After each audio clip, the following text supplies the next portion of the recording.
Okay, so we're doing the final 5 emotional manipulations of narcissists.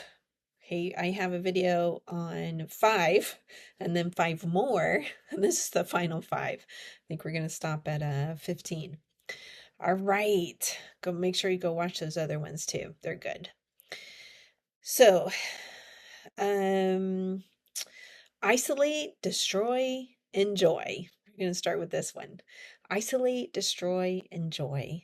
They tend to isolate their victims away from family and friends, like destroying their relationships with others. So they'll start to make comments about your friends or your family about something that bothers them, or they don't like that they did this, or they don't like they did that, and they start to turn you against them. They literally will say, no, stay home with me. I don't want you going out with them. Sometimes they get more extreme and say, I don't want you seeing them at all. Like, no, that's not okay with me.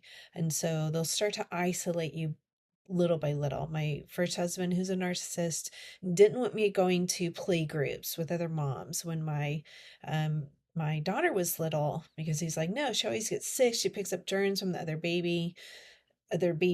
So I don't want you going to play groups. It's extremely isolating. I refused to do that because I really needed the play groups and the friendships as a mom. I had pretty severe postpartum depression.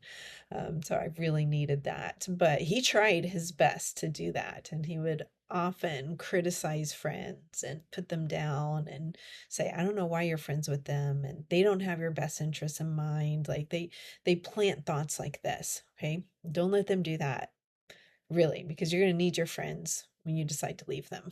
Okay. Manipulative disappointment. I'm so disappointed in you, they'll say, really means like, get back into alignment. They'll literally say this and do it in all kinds of different ways to make you do what they want you to do, behave how they want you to behave, say what they want you to say. And then they'll turn around and say, I'm your number one fan. You're the, most important person to me in the world. So then I'm going to torment you with my horrific and special needs. Like you're the only one who can do this for me. Um, that is often another way they'll like try to build you up, but then put you down. Like you're the special one. I can only love you and befriend you, no others. That's a common one too. I don't think I covered that one in the other ones. Like no one else can love you like I can, or no one else will ever love you. Very, very common for them to say that. Like, oh, go ahead and try dating out there. There's drug addicts and people who drink and gamble, and at least I don't do all that kind of stuff. Sometimes they're actually doing it. They'll still say it. I only go to a strip joint occasionally, something like that. But there's like guys who go all the time. So they'll build themselves up and say like they're the only one who can really love you and they're the best person for you. Okay.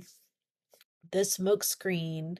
They'll often use like you're weird, so it's not me for various forms of abuse, right? You're weird, so it's not me. There's something weird about you. You shouldn't do that. Or sometimes they'll say, you think you're so special.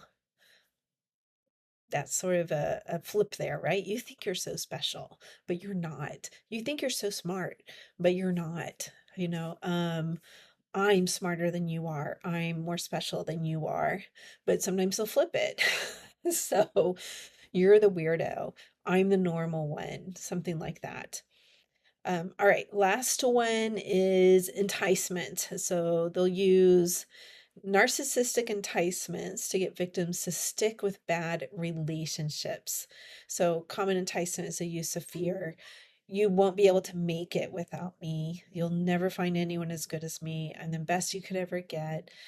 You can't survive without me. Obviously, we talked about one or two of those just like 30 seconds ago. Okay, but you won't be able to survive without me, or you won't be able to make it without me is a common one. Like, how do you think you're going to support these children?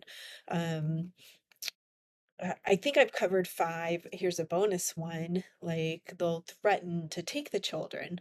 Like, you'll never get custody of these children.